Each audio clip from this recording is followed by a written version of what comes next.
समाधान नहीं तब भी निकल पा रहा, ये समस्या और विकट होती जा रही है। मनीष जी, बेशक आपकी पार्टी इस मामले को खूब बुना रही है, न्याय जोड़ो यात्रा में राहुल गांधी भी इस मामले को उठा रहे हैं। अब हमारी सरकार आती है तो हम ये करेंगे, हम छात्रों के लिए इस तरह की व्यवस्थाएं देंगे, तमाम चीजें कह रही है। लेकिन भूल क्यों रहे आप, राजस्थान में भी एक बहुत बड़ी वजह थी ना, इसी वजह से सरकार आपकी गई, खूब मुद्दा उछलाइए, वहां नहीं रोक पाए। अभी तो झारखंड का भी जिक्र हमने किया। मेरी आवाज आ रही है? मेरी आवाज आ रही है? हाँ बोलिए मनीष जी। मैं दो तीन बातें कहना चाहता हूं यहां पर, सियासत से इतर। आज आप इस प्रोग्राम को एंकर कर रही हैं, अगर कोई गड़बड़ी होती है तो सवाल आपसे पूछा जाएगा कि जो कल एंकर कर रही थी या परसों कर रही थी उनसे पूछा जाएगा। पहली बात तो सियासत में लोगों ने वोट आपको दिया, सरकार आपकी बनाई, तो सवाल भी आप ही से पूछे जाएंगे। अगर हमारे अंदर कोई कमी थी तो हमारी सरकार गई, लोगों ने, जनता ने आपको वोट दिया, आप सत्ता में आ गए। आप जीरो टॉलरेंस की बात करते हैं, आप बड़ी बड़ी बातें करते हैं और आप पता नहीं कौन कौन सी बातें करते हैं। और सच्चाई क्या है? सच्चाई राजीव रंजन जी ने और आप में पेपर लीक हुआ है ना। मैं अपनी बात पूरी कर लूं तो शायद आपके सारी बातों के जवाब आ जाएंगे। तो अगर हम उत्तर प्रदेश में बैठे हैं और 17 से लगातार पेपर लीक हो रहा है तो इस बात का जवाब आना चाहिए कि क्यों ऐसा हो रहा है।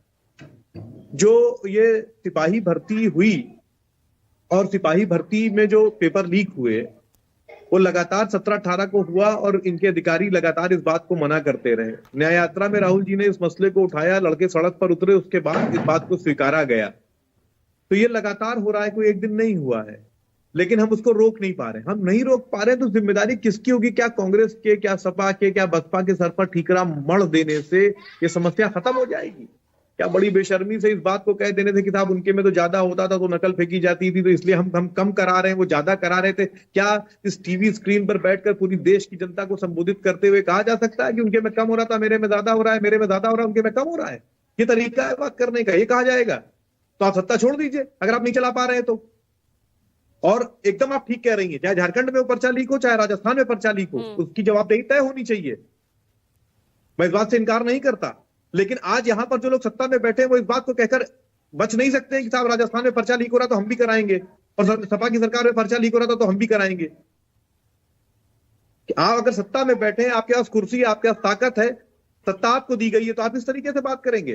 दूसरी बात, इनका हर पर्चा लीक हुआ है और जो ये कह रहे हैं ना, इनके पूरी सूचियां भाजपा कार्यालय से नहीं गई हैं, इनकी सूचियां पैसे के आधार पर बनी है।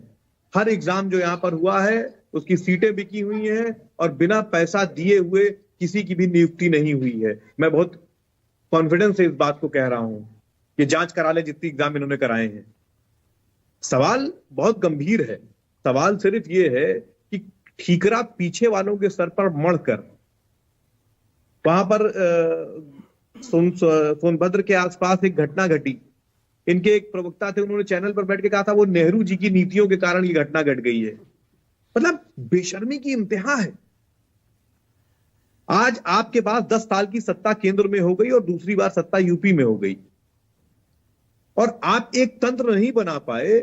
और सबसे आसान बात क्या है कि पीछे वालों पर ठीकरा। वेरी फेयर पॉइंट्स आप उठा रहे हैं, मैं बिल्कुल एग्री करती हूं। पूर्ववर्ती सरकारों पर ठीकरा फोड़कर आप अपने आप को बचा नहीं सकते, आप डिफेंड नहीं कर सकते, लेकिन अब इन मामलों को उठाकर अब आप राजनीति भी तो नहीं कर सकते ना कि हम आएंगे तो हम ये करेंगे। अच्छा एक बात बताइए, क्या विपक्ष के तौर पर हमारा काम क्या जनता के मुद्दों को उठाना नहीं है? पक्ष का काम है उस काम को करना और विपक्ष का काम है समस्याओं को उठाना। क्या हमारी जब सरकार थी तो भाजपा के लोग सवाल नहीं उठाते थे? सिलेंडर महंगा हुआ तो यही लोग हैं ना जो सिलेंडर लेकर वहां सड़क पर बैठ गए थे, तब ये राजनीति नहीं कर रहे थे कि सवाल उठा रहे थे। विपक्ष का काम है सवाल उठाना। हम अपने सवाल उठा रहे हैं। हम कह रहे हैं कि साहब 55 लाख लड़कों ने पेपर भरा, 48 लाख लड़कों ने एग्जाम दिया, 400 रुपए का पर्चा भरा तो 5 अरब रुपया तो यही हो गया। वो बच्चे अपनी गाड़ी ट्रेन से आए तो सैकड़ों करोड़ रुपया उनका खर्च हुआ, उसकी जिम्मेदारी कौन? तो क्या विपक्ष के तौर पर हमारी जिम्मेदारी नहीं है? हम अपनी जिम्मेदारी को छोड़ दें। वितर्क सबके अपने हैं, कोई